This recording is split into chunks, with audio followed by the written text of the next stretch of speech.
श्री स्वामी समर्थ, श्री गुरुदेव दत्त. बघा, उद्या नारळी पौर्णिमा आहे, श्रावणी पौर्णिमा, नारळी पौर्णिमा. आणि उद्याच्या या पौर्णिमेला आपल्याला प्रत्येक स्त्रीने हा उपाय घरामध्ये केलाच पाहिजे. स्त्रीनेच नाही, हा उपाय पुरुष देखील करू शकतं. मुलं मोठी असतील तर मुलं देखील करू शकतात. बघा, या उपायाने काय होणार आहे, तर घरातील नकारात्मकता दूर होणार आहे. कोणाची जर का आपल्या घरावर वाईट नजर पडली असेल, वाईट दृष्ट कोणाची लागली असेल ना, तर ती देखील दूर होते. करणी झाली असेल, बाधा, सगळं काही दूर होईल. फक्त हा उपाय तुम्ही मनापासून करायला हवं. या उपायामुळे वाईट गोष्टींपासून आपल्या घराचं संरक्षण होतं. घरात जर का सतत कोणी आजारी पडत असेल, उगाचच विनाकारण भांडणं होत असतील, कोणाचं एकमेकांसोबत पटत नसेल ना, तर हे उपाय आपण पौर्णिमा अमावस्येला करायलाच हवे. आणि त्यातली त्यात श्रावणी पौर्णिमा आहे म्हटल्यावर तर आपल्याला हा उपाय करायलाच पाहिजे. उपाय काय आहे, आपल्याला काय जाळायचं आहे, दिवा कुठे लावायचा आहे, सगळं काही मी तुम्हाला या व्हिडिओमध्ये सांगत आहे. त्यामुळे व्हिडिओ शेवटपर्यंत नक्की बघा. बघा, घरामध्ये जर का भांडणं होत असतील, सतत आजारी पडत असेल ना, तरी आपलं एक मन आपल्याला सांगतं की घरामध्ये काहीतरी प्रॉब्लेम आहे, काहीतरी कळत नकळत काहीतरी घडत आहे, जेणेकरून घरामध्ये असे प्रॉब्लेम क्रिएट होत आहेत. मग घरामध्ये प्रसन्नच वाटत नाही, उगीच कोणीतरी आजारी पडतं, विनाकारण वाद होतात. आणि या सगळ्या गोष्टींचं एकच कारण नसतं की घरामध्ये नकारात्मकता आली आहे किंवा कोणाची तरी वाईट नजर लागली आहे.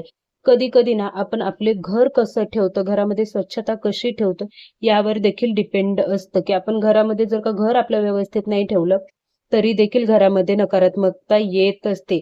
त्यासोबतच त्यासाठीच आपल्याला हे छोटे छोटे पण अतिशय प्रभावशाली उपाय आपल्याला करायचे असतात. कधी कधी असं पण होतं की आपण घराबाहेर जातो, मग घराबाहेर वाद होतात, भांडणं होतात, आणि आपण त्या चिडक्या स्वभावात घरात येतो. आणि तीच चिडचिडपणा आपल्या घरात, तीच निगेटिव्हिटी आपल्या घरात येते, आणि त्याच्यामुळे घरामध्ये नकारात्मकता पसरते.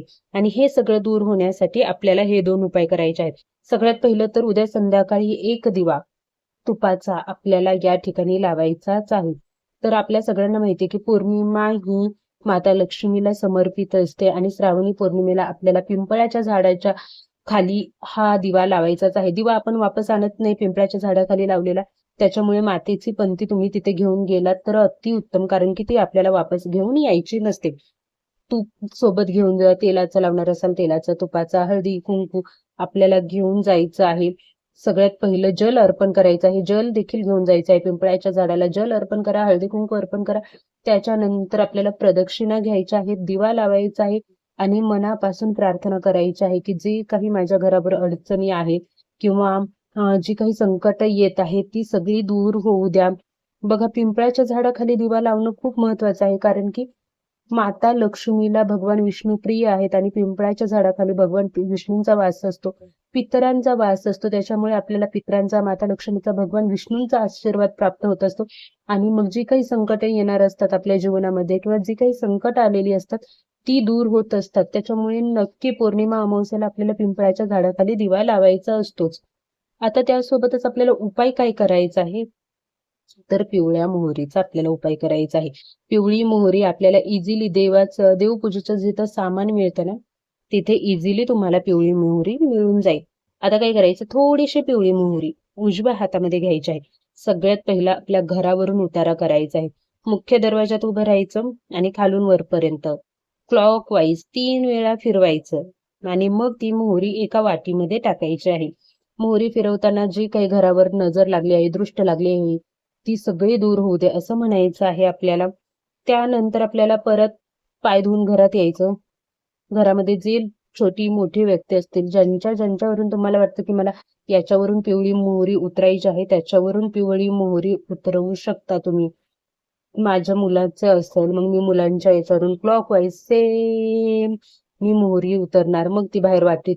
प्रत्येकासाठी तुम्हाला वेगळी मोहरी घ्यायची आहे, एकाच मोहरीने प्रत्येक व्यक्तीचा उतारा करायचा नाही आहे. आणि मुलांवरून किंवा घरातील व्यक्तींवरून जी काही तुम्ही मोहरी उतरणार आहात ना, तेव्हा म्हणायचं, तुम्ही जर चिडचिडीसाठी म्हणत असाल तर माझ्या मुलांची चिडचिड दूर होऊ द्या, किंवा आजारपणासाठी उतरत असाल तर आजारपण दूर होऊ द्या. जे काही आहे घरामध्ये, जी काही तुम्हाला नकारात्मकता वाटते, जे काही चुकीचं वाटतं, ते तुम्ही दूर होऊ द्या म्हणत तुम्हाला ती मोहरी उतरायची आहे. आता मोहरीचं करायचं काय, तर सगळी मोहरी आपल्याला वाटीमध्ये जमा करायची आहे.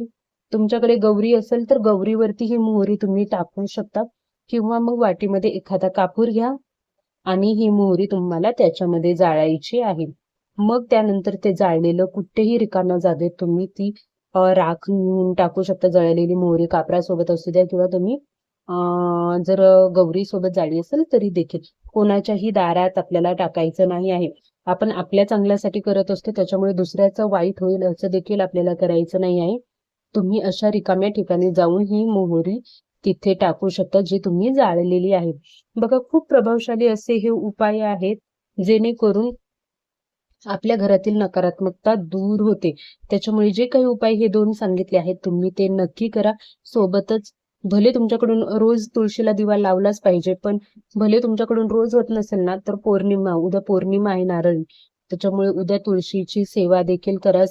सकाळी हळदी कुंकू जल अर्पण करा. संध्याकाळी तुळशीला दिवा लावायला विसरू नका. व्हिडिओ आवडला असेल तर व्हिडिओला लाईक करा, शेअर करा, कमेंट करा. श्री स्वामी समर्थ, श्री गुरुदेव दत्त. तुम्हाला नारळी पौर्णिमेच्या खूप खूप शुभेच्छा.